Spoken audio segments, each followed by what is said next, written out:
यानी खास करके भारत सरकार, जो आरएसएस और बीजेपी की सरकार है, वो सरकार जिस तरीके से कारनामे कर रही है उसके विरोध में देश में प्रदर्शन हो रहे हैं और प्रदर्शन हो रहे हैं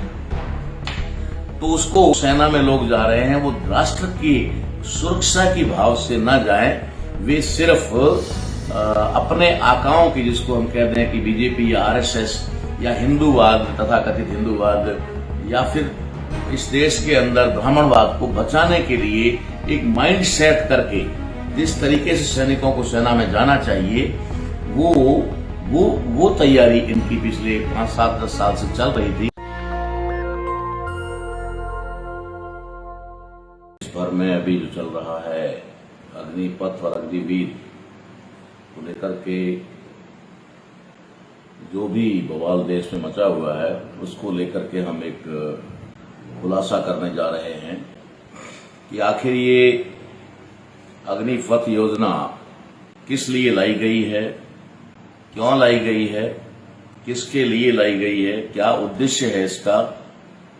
और इस अग्निपथ योजना से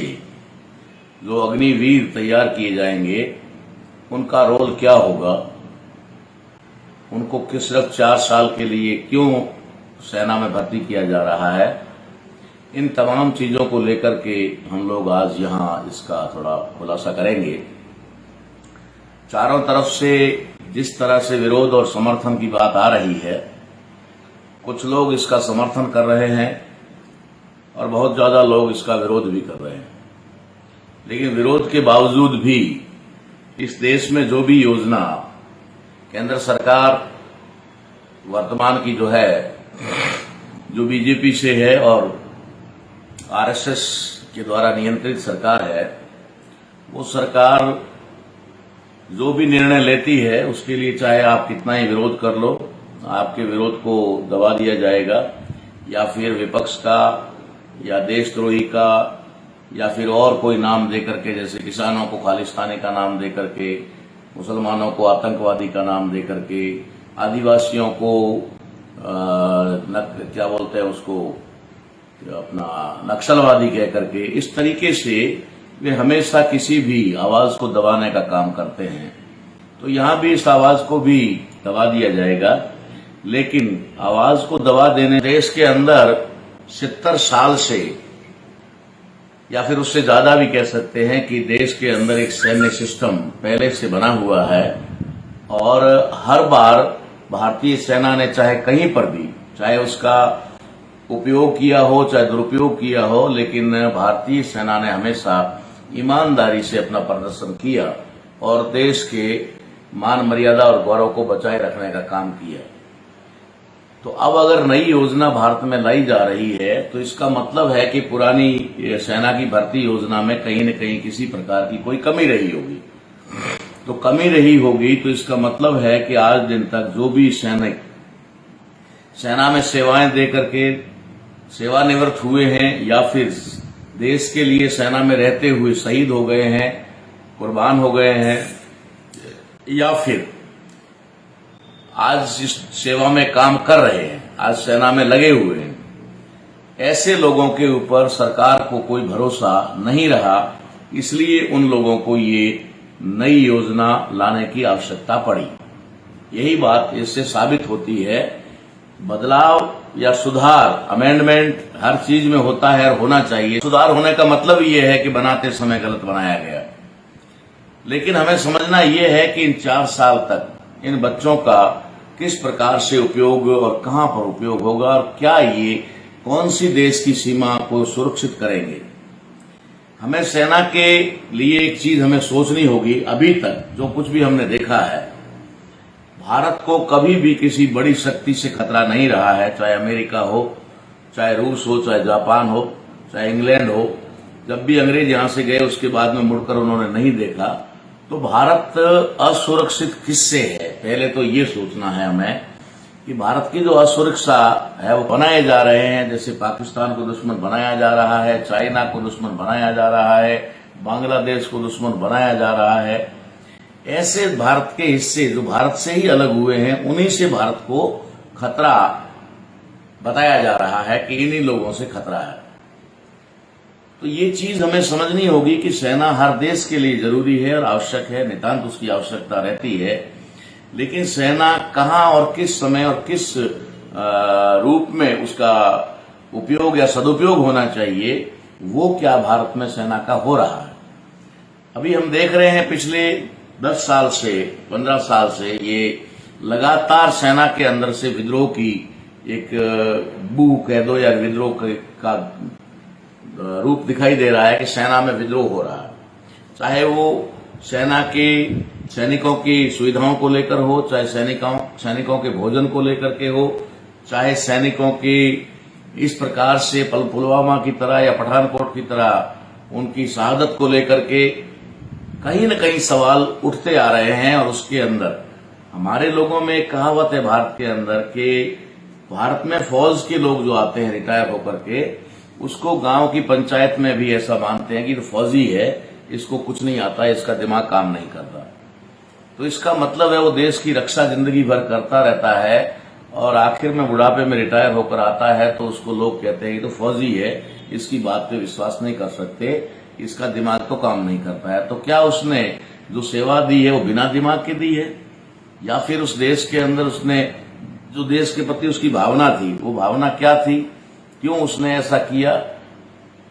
क्यों अपनी पूरी लाइफ उसके लिए लगा दी? क्या वो मूर्ख था? मूर्ख समझकर खड़े होते हैं और सवाल का जवाब देना इन लोगों के लिए मुश्किल हो जाता है। इसलिए हमेशा सेना के अंदर इतना दबाव बनाया जाता है कि कोई भी सैनिक 2 मिनट के लिए भी फ्री नहीं होना चाहिए, उसको काम देना चाहिए। ये सारा सिस्टम एक बना हुआ है। तो वे लोग जो सेना में काम कर रहे हैं, अपनी कुर्बानियां दे रहे हैं, उनको इन लोगों ने वर्तमान में अग्निपथ योजना ला करके तो बिल्कुल ही नकारा साबित कर दिया है कि अब ये लोग कुछ भी नहीं कर सकते, इनसे कुछ होने वाला नहीं है। इसलिए हमें नई योजना ला करके नए सैनिकों की भर्ती करनी होगी। जबकि सेना में भर्ती के प्रोसेस हर साल होते रहते हैं, हर जगह जहां भी जितने भी सैनिक रिटायर होते हैं उसकी रिक्रूटमेंट को पूरा करने के लिए सैन्य भर्ती का कार्यक्रम चलता रहता है। लेकिन उसके अंदर भी इन्होंने पिछले 2-3 साल से जिस तरीके से रोक लगा करके उनकी तैयारियों को, सैनिकों की जो उम्र का हिसाब किताब होता है, एक युवा जो है सेना में जाने के लिए उत्सुक होता है, इच्छुक होता है और वो पूरी तैयारी करता है। तैयारी करने के बाद में जब उसको सेना में भर्ती का अवसर नहीं मिलता और 2-4 बार ट्राई करने के बाद उसकी उम्र जो है वो निकल जाती है, सेना की भर्ती के लायक नहीं रहती है, तो उसके बाद उस पर क्या गुजरती होगी, ये तमाम चीजें सोचने और देखने वाली है। लेकिन ये बात इन तमाम चीजों को एक तरह से बिल्कुल ही जो है इसका पर्दाफाश कर देगी कि आखिर अग्निपथ या अग्निवीर योजना जो है ये किन लोगों के लिए लाई गई है और क्यों लाई गई है। सेना का तो मामला हो ही गया है कि सेना को तो ये कह करके कि अब अग्निवीर जो आ रहे हैं यही देश की रक्षा कर पाएंगे, बाकी अब तुम लोग नकारा हो गए हो, तुम्हारा जो है कोई महत्व तो नहीं रहा सेना में। चाहे वो सेना के एक सैनिक से, सोल्जर से लेकर के कमांडर तक हो, चाहे सेना अध्यक्ष तक हो, उनको ये बात समझ लेनी चाहिए कि अब तुम्हें सरकार ने निकम्मा और नकारा घोषित कर दिया है, तुम्हारा अब कोई रोल नहीं रहेगा। अब तो जो नए आएंगे वो ही कुछ कमाल करेंगे, वो ही कुछ तीर मारेंगे। मगर वो नए आने वाले क्या तीर मारेंगे, इसके बारे में बहुत ही गंभीरता से सोचने की बात है। मैं आप लोगों को ये बताना चाहता हूं कि ये सेना में भर्ती के लिए जो रक्षा मंत्री राजनाथ सिंह ने मंगलवार को भारतीय सशस्त्र बलों की भर्ती के लिए अग्निपथ योजना शुरू की, उसके बारे में उसके बारे में क्या ये मंगलवार को या फिर कुछ पहले या फिर कैसे योजना बनी होगी, इस योजना में कौन कौन लोग शामिल रहे होंगे, किन किन लोगों ने इसका जो है खाका तैयार किया होगा, क्या क्या इसके उद्देश्य रखे होंगे, ये तमाम चीजें सोचने और विचार करने लायक है। तो साथियों, मैं आपको बताना चाहता हूं कि ये योजना कोई अचानक नहीं आई है। इस योजना की तैयारी पिछले 7-8 साल से चलती आ रही है। अंदर ही अंदर ये तैयारी चल रही है और बहुत सारे सैनिक तैयार कर लिए गए हैं, उनको ट्रेनिंग देकर के ऑलरेडी तैयार रखा हुआ है कि जैसे ही उनकी आवश्यकता पड़ेगी उनको तुरंत जो है सेवा के लिए बुला लिया जाएगा। ये योजना भारत सरकार के द्वारा, सेंट्रल गवर्नमेंट के द्वारा सेना में जहां भी सेना के बड़े मतलब जो पड़ाव हैं वहां पर उनको अलग अलग तरह से युवाओं को ट्रेनिंग दी गई थी और ये 2018-19 से शुरू होकर के 20 तक चली थी। कोरोना काल से पहले बहुत सारे सैनिकों को सेना में ट्रेनिंग देकर के तैयार कर दिया गया था और सबसे बड़ी और सब समझने वाली बात यह है कि उस समय जिन सैनिकों को तैयार किया गया, जिन सैनिकों को ट्रेनिंग दी गई, तकरीबन 2 साल की ट्रेनिंग उनकी लगातार रही और 2 साल में अलग अलग वो 1 साल या जो भी समय उनका निर्धारित किया गया उसके अनुसार ट्रेनिंग करके सैनिकों को, नए सैनिक तैयार करके घर बिठा दिए गए और उन्हें कहा कि जब भी आपकी आवश्यकता पड़ेगी सेना में आपको तुरंत बुला लिया जाएगा। ये तैयारी बहुत पहले से चल रही थी और जो सेना का सिस्टमेटिक ढंग से जो सेना में भर्ती का सिस्टम होता है उसको धीरे धीरे दरकिनार किया जा रहा था ताकि जो सेना में लोग जा रहे हैं वो राष्ट्र की सुरक्षा की भाव से न जाएं, वे सिर्फ अपने आकाओं की, जिसको हम कहते हैं कि बीजेपी या आरएसएस या हिंदूवाद, तथाकथित हिंदूवाद या फिर इस देश के अंदर ब्राह्मणवाद को बचाने के लिए एक माइंड सेट करके जिस तरीके से सैनिकों को सेना में जाना चाहिए वो तैयारी इनकी पिछले 5-7-10 साल से चल रही थी और उसको अब वो इम्प्लीमेंट कर रहे हैं। क्यों इम्प्लीमेंट कर रहे हैं? क्योंकि जिस तरीके से इन लोगों ने एक प्लान बनाया हुआ है कि 2022 से 2024 के बीच में इनको भारतीय संविधान को पूरी तरह से बदल ही नहीं देना है, हटा देना है और इस देश के अंदर मनुस्मृतियों को लागू कर देना है, जिसके छोटे छोटे परिणाम जो हमें दिखाई दे रहे हैं और वो लोग जो इसको इम्प्लीमेंट करने की कोशिश कर रहे हैं उसके मुताबिक हर बार, चाहे वो किसानों के प्रति कोई कानून बनाने का हो, चाहे और भी जिस तरीके से अंदर ही अंदर संविधान को पूरी तरह खोखला करके नए अमेंडमेंट करके नए संविधान की तैयारी कर ली गई है, उसके मुताबिक भारतीय संविधान जो सबको समानता, स्वतंत्रता और भाईचारे का, न्याय का अधिकार देता है, उसको पूरी तरह से नेस्ता नाबूद करके जो आरएसएस के अनुसार एक जहां के सुनियोजित तरीके से, जैसा कि वो कहते हैं कि भारत को 2000 वर्ष पहले का भारत बनाएंगे, यानी कि फिर से भारत में मनुस्मृतियां लागू करके